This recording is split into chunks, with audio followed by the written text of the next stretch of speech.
अकोट तालुका व अंजनगाव तालुक्याच्या शेवटच्या टोकावर येत असलेल्या रुईखेड फाटासमोर जणुना येथील रहिवासी मेंढपाळ बन्सी नाना मदने यांच्या मेंढ्यांच्या कळपात मालवाहू वाहन शिरल्यानं अनेक मेंढ्या घायल झाल्या तर 15 मेंढ्यांचा यात मृत्यू झालाय। धनगर समाजाची मेंढ्या हीच खरी जीवन जगण्याची संपत्ती असून मुलगा स्वप्नील मदने व संदीप मदने हे अंजनगाव ते अकोट रोडवर गुरुवारी मध्यरात्री 1 ते 2च्या दरम्यान कार्ला येथील गुणवंत महाराज मंदिर शेत शिवार हेटीवरून मेंढ्यांचा कळप घेऊन चराईला जळगाव नहाट येथे जाण्यासाठी निघाले असता रुईखेड फाट्याजवळ मालवाहू वाहन अंजनगाववरून अकोटकडे जात असताना त्यांच्या कळपामध्ये वाहन घालून 10 मेंढ्यांचा चिरडून जागीच मृत्यू झाला व मेंढपाळ यांनी त्याला आरडाओरड केली। यावर तो उलट चिडून मागे परत आला आणि पुन्हा त्याने 10 मेंढ्यांना चिरडलं।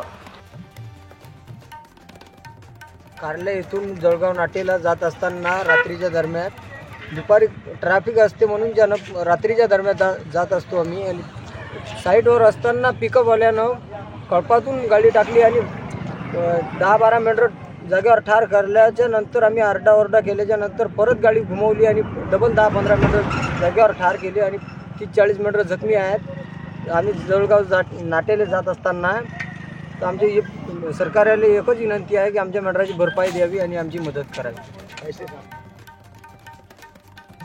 धनगर परिवाराचं मेंढ्या चालणे आणि त्यांच्यावर परिवाराचा उदरनिर्वाह करणे हे मुख्य स्रोत असून आज त्यांच्यावर उपासमारीची वेळ आली आहे। मेंढपाळ बन्सी नाना मदने राहणार जणुना यांचा अंदाजे 10 ते 15 लाखाचं नुकसान झालंय। या घटनेची माहिती कार्ला येथील समाज बांधव गोपाल नाग यांना कळताच त्यांनी पोलीस प्रशासनाला माहिती देऊन घटनास्थळी धाव घेतली। मध्यरात्रीला अकोट ग्रामीण पोलीस स्टेशनचे पोलीस कर्मचारी पोहोचून त्यांनी मृत झालेल्या मेंढ्यांना रोडच्या एका साईडला केलं।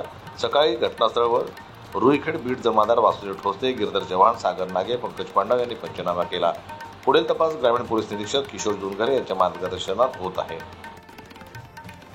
जनता न्यूज करता संजय उमक यांची रिपोर्ट अकोला।